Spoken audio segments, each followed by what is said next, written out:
Hey all, welcome back. Hope you guys had a great weekend and of course, Happy New Year. Anyway, tonight's segment is going to be a little fun. What we're going to do is we're going to be doing our 2023 predictions. We're going to be covering a multitude of subjects and hopefully one or two of them keep you interested. If not, then maybe the next segment will be more your speed. So we're going to start off tonight with Hollywood. Hollywood for the year 2023. Just before we get into it, for the most part, the product that's been coming out of Hollywood the last 3 or 4 years has been garbage. You have a few exceptions that have been pretty good. Like Maverick was all right. That was an all right movie. And I'm sure there were some one or twos that were in there that were, one or two of them movies that were in there that were okay. Some of them that went directly to the streaming platforms were pretty good, but for the most part, it's just been garbage. All Hollywood's been doing is injecting politics into everything, activism, and wokeism. Instead of letting a story, do its work and let it progress out on screen. It just seems that for the last 3 or 4 years, all that it has been is forced diversity. And basically it's been they'd rather have a diverse cast to get all these check boxes rather than writing a good story that it just so happens that the particular character is of a particular gender or race. Because when it comes to a story, yes, in some cases those things matter, but they have to be, the best way to put this is, instead of being forced, they have to flow naturally. In the last 3 or 4 years, they haven't. And that has reflected in Hollywood's bottom line. Most of the major studios the last 3 or 4 years have been reporting losses. I think in the year 2023, the Hollywood studios have finally learned their lesson. I think it's going to start with the writers, and they are going to finally allow them to actually tell a story rather than creating something around forced politics, forced messages, forced diversity, and flat out wokeness. It just doesn't work. Take a look at just about every movie that has come out that has tried to inject those things in them. Every single one of those movies have failed. They have. So this year for 2023, I think what they're going to do is go back to the core of movies. Write a story and let the story tell its tale. If certain characters happen to be certain genders or races, okay, so what? It doesn't matter. But as long as the story is good, that is what's important. So I think that's where Hollywood has learned its lesson in the last 3 years. And going forward, I think we're going to have a whole bunch of, we're talking hundreds of $1 million, budgeted, popcorn eating movies, and they're going to be fun. I think Hollywood is going to make movies fun again. And we'll see. It'd be nice to go back to a movie and just enjoy it and not have to worry about hearing this particular politician is bad, or this particular race is no good, or they're always the bad guy, or making someone out to be stupid just for the sake of their culture or their skin color. or their gender. So let's see, Hollywood. Let's see how you do. I do. I really do think that movies will be fun again. And on to the next subject. Elon Musk, billionaire, owner of Tesla, SpaceX, and now Twitter.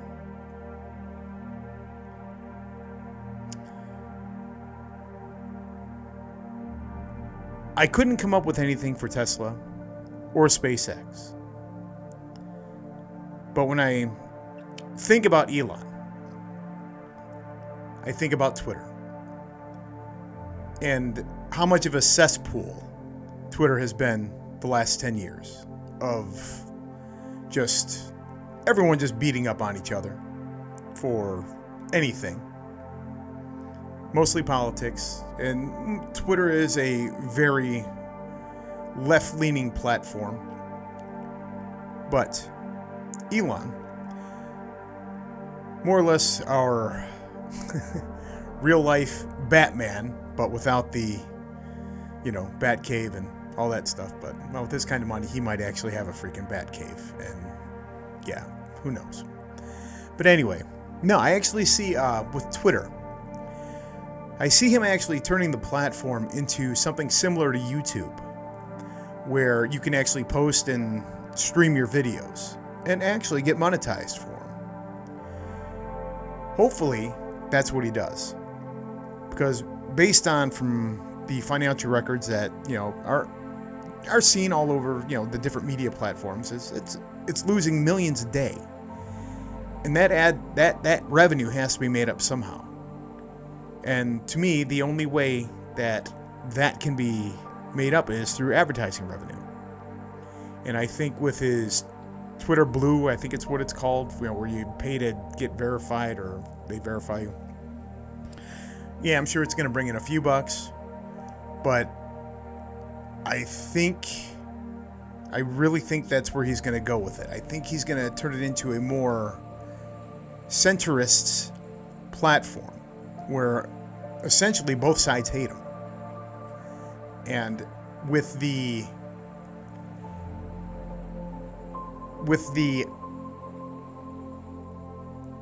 YouTubeification, I guess that would be the word for it.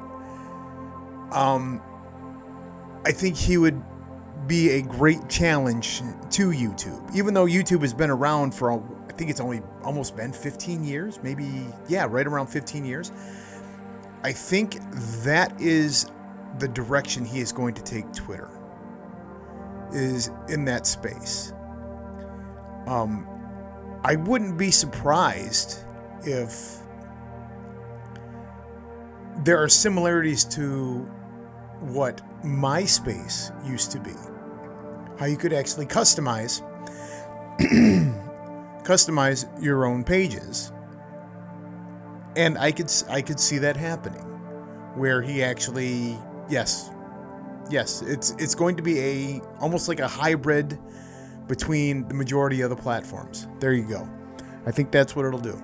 It'll be a mixture of Facebook, Instagram, TikTok, because I think that's where, unfortunately, a lot of the money is being made now, is in those TikTok videos. And I can't stand TikTok. Of course, it's, I can't stand it. But that's where the money is. And I can actually see it starting off with the shorts, similar to YouTube, and Instagram, and of course TikTok, and developing into something more of a YouTube style platform with a actual physical blogging capability. And I think he really is going to integrate the AI into the platform, where it's going to assist the user to actually develop their own pages. And I can see it.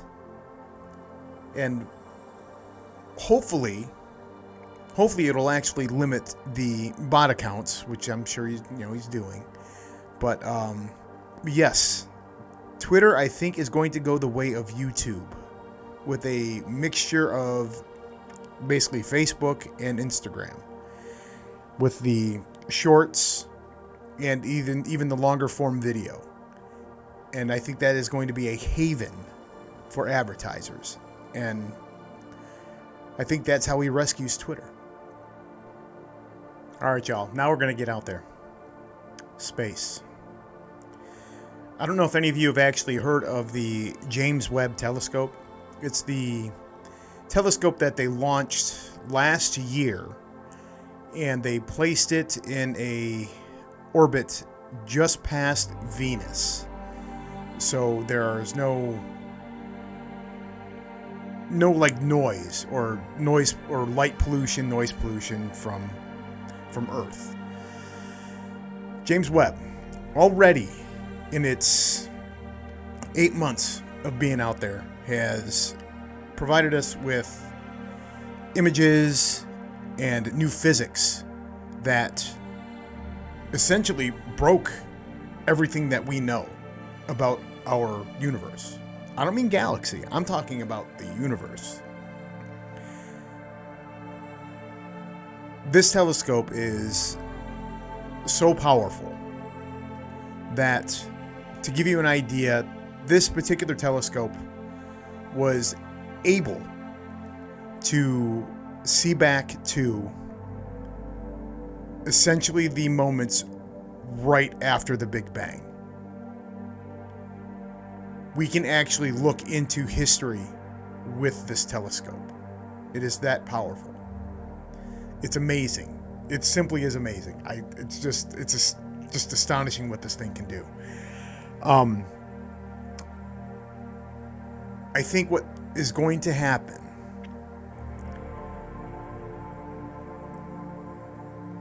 we have an idea already what to look for with extragalactic bodies.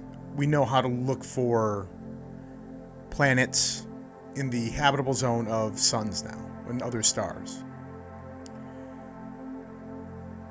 And I think they will discover life beyond Earth this year. I really do. But of course, the only problem with that is, how do you break that to, science? Or how do you break that to a government? How do you break it to, the masses? What does it do to, their beliefs? Because when you look at all the Abrahamic religions, it all goes back to, one creator. And just the ramifications of what that would have on religion. With, you look at what, there are over 2 billion Muslims in the world, over 1 billion Catholics. So you figure a third of the global population is a follower of Abrahamic religion. Now, what would announcing or discovering life on an exoplanet do to mankind? Would it actually unite us? Or would it actually divide us even more? Thinking that, well, religion has no purpose. Or does it? And plus, I think when it does get announced, it will not be intelligent life. They will say that they have been able to find microbial life on another exoplanet other than Earth. But I do think in our lifetime, we will find extra intelligent life in our universe. It is a foregone conclusion with what we can do now with science and what we have yet to do. So yes, James Webb Telescope, NASA will announce they have found life on an exoplanet in the year 2023. Okay, folks, the next subject could get sensitive. It is a very touchy subject for a lot of people. This next prediction is about the war in Ukraine. And what I see happening is come early spring, when the ground begins to thaw and the ability to the ability to counterattack into Ukraine is more possible. I can actually see the Belarusian military begin their exercises early spring in joint with Russian forces.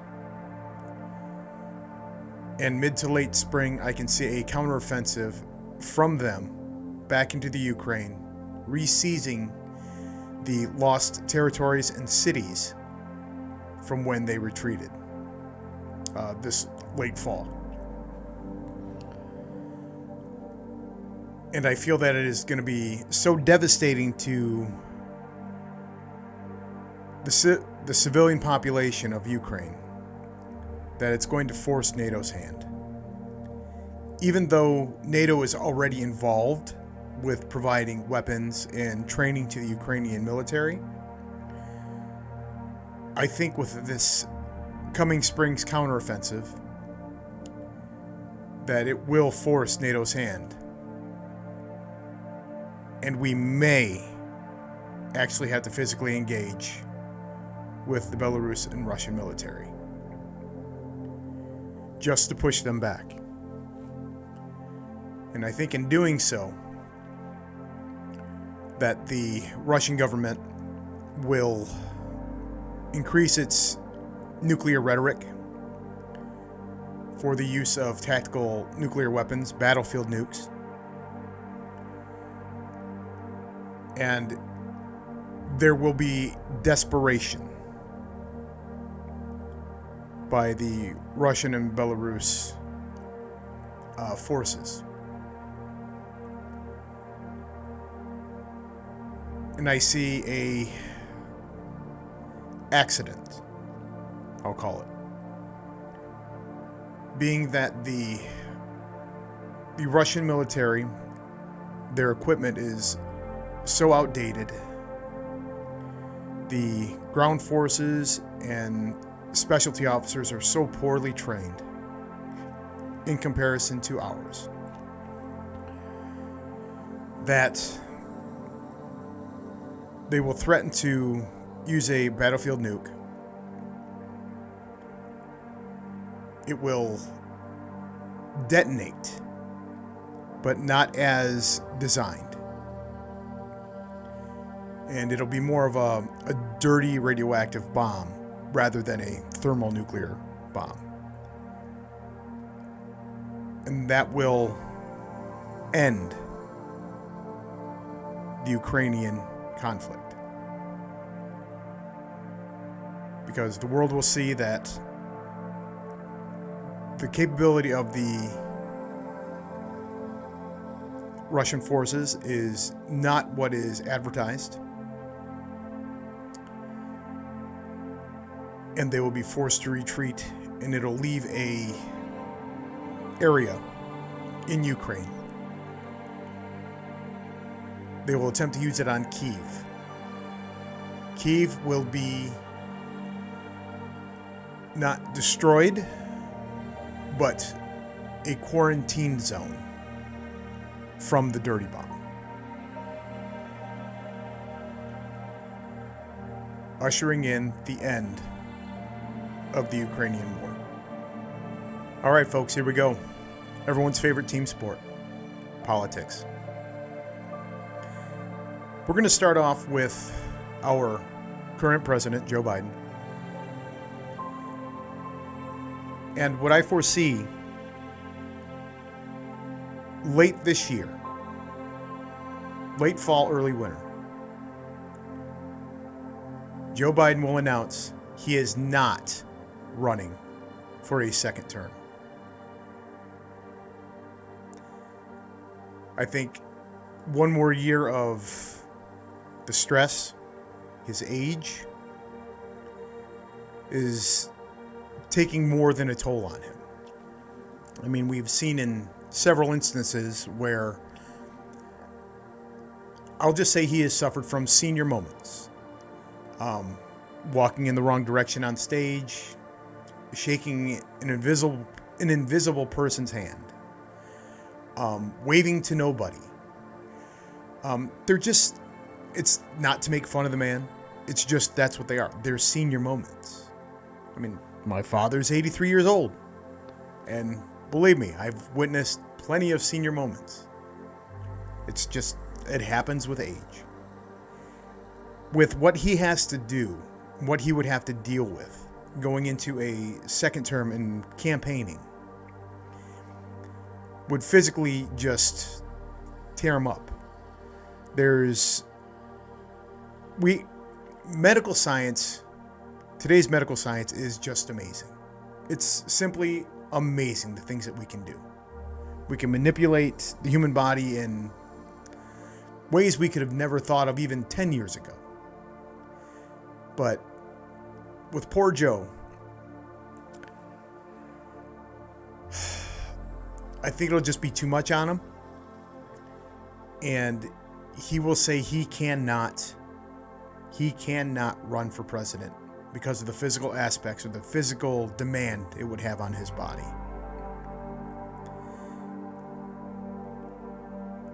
And yes, he will attempt to withdraw his campaign. But I will say that the Democratic Party will say that he is running. Not because he wants to and that he knows that the health risks that he would put himself through. The Democratic Party want him for his corporeal body, his name. Even though Joe will not want to do it, he will be physically present, but he will not be in any control if he actually runs for his second term. It'll be the party that is in control. It will not be Joe Biden. And now, ladies and gentlemen, for your favorite former president, Donald J. Trump. At the end of this year, I feel Donald Trump is going to withdraw from the campaign. The reason I say that is because he is an elderly man as well. By the time the election rolls around, he himself will be, I think, 78 years old. Yeah, he's a spry old guy, but I think what we're going to get from him this year is, yeah, he's going to give his speeches. Yes, he's going to have his rallies. And it's more for his base.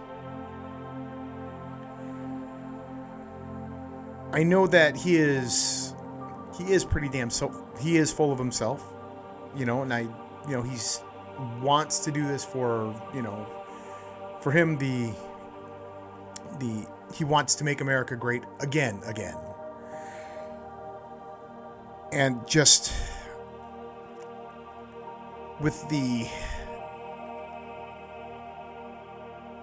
too many things going against him, he has all of the mainstream media who just do not like him. You have the media platforms, social media platforms, that will throttle anything or any news about him unless it's negative. So what we're looking at for Donald Trump is a third of the registered voters, a third of voters. You figure he'll be playing to his base. But in the end, I think age will catch up to him. And I think that this is more about branding than serious politicking.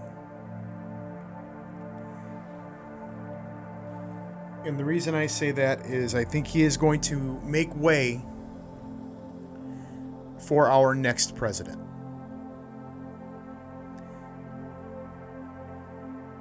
Donald Trump is actually going to withdraw from his campaign and endorse Ron DeSantis. And that endorsement will boost DeSantis to even a greater level. DeSantis actually appeals to not only to those that are on the right, but and those that are on the center, that are in the center and are undecided. He appeals to them. He's a realist. He bases his actions on facts and is not afraid to have a back and forth with the media. And what I see in DeSantis is actually a more level-headed, more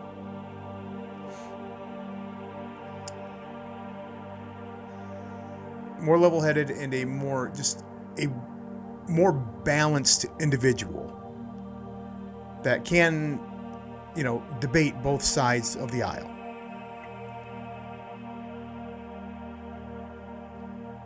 And that is where I see Donald Trump withdrawing from the campaign to endorse Ron DeSantis for president in 2024. And now, professional football. Hope you guys like it. I do. Just a little bit.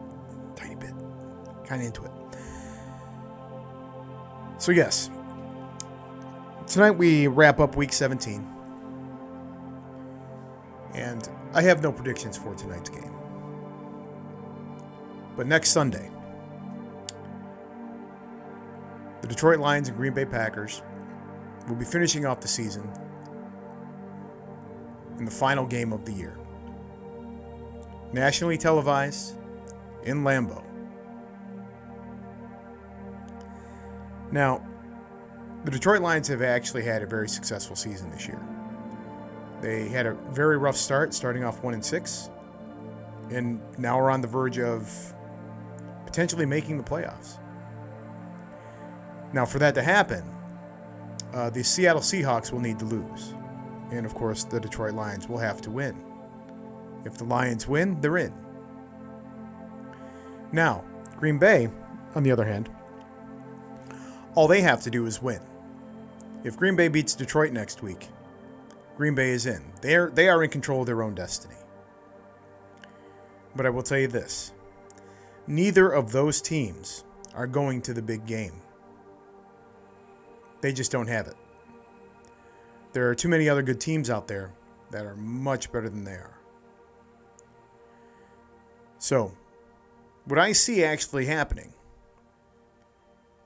I see the Kansas City Chiefs playing the San Francisco 49ers in the big game, defeating San Francisco 34-21.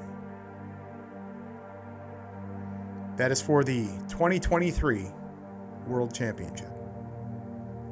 Now, we look at the next season, which is for the 2023 season. I'm going to give you my Detroit Lions pick or prediction.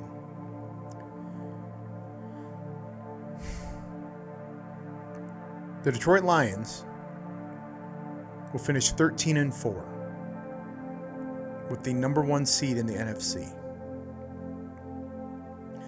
Losing in the NFC Championship game to Philadelphia.